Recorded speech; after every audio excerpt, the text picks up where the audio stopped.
attack on Israel by launching dozens of drones to attack targets there. They're expected to reach Israel in the next couple of hours. Israel says its armed forces are on full alert with combat planes in the air. Iran has said it wants revenge for a suspected Israeli attack almost 2 weeks ago on its consulate in Damascus, when the US, President Joe Biden, has cut short his weekend to return to the White House for briefings on the crisis.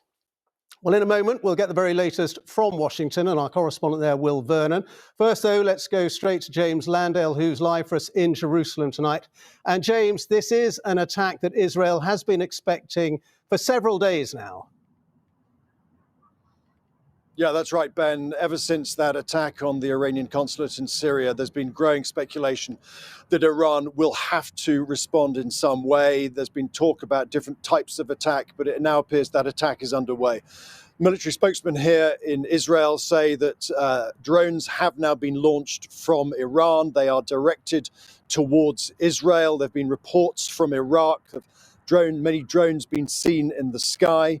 The Israeli spokesman said that those drones will take some hours before they reach their target here. And he says that he's confident that Israel's air defenses will shoot them down.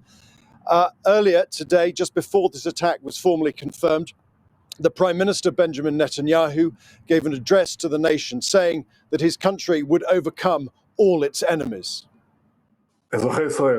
Israeli citizens. In recent years, and even more so in recent weeks, Israel has been preparing for the possibility of a direct attack from Iran. Our defense systems are deployed. We are prepared for any scenario, both in defense and attack. The state of Israel is strong, the IDF is strong, and the public is strong. Now, as you heard there, the Israelis at the moment are just talking about drones, but the Iranian Revolutionary Guards have put out a statement saying that they are attacking with drones and missiles too. And in a statement, the supreme leader in Iran, Ali Khamenei, said, and I quote, "The malicious Zionist regime," that's his name for Israel, "will be punished for what he called an attack on Iranian soil." In other words, the attack on the Iranian consulate in Syria. Now, the question tonight is how effective this attack will be and what response Israel may make as a result of that. A spokesman said this evening, this is a severe and dangerous escalation. Ben.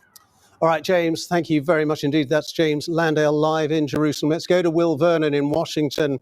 And Will, the United States, of course, is Israel's closest ally. President Joe Biden has promised ironclad support, in his words, for Israel with this attack tonight. That's right, Ben. President Biden is back in the White House. He earlier cut short a weekend away in Delaware to come back to Washington and attend that urgent National Security Council meeting. And we've had a statement from the National Security Council saying Iran has begun an airborne attack against Israel.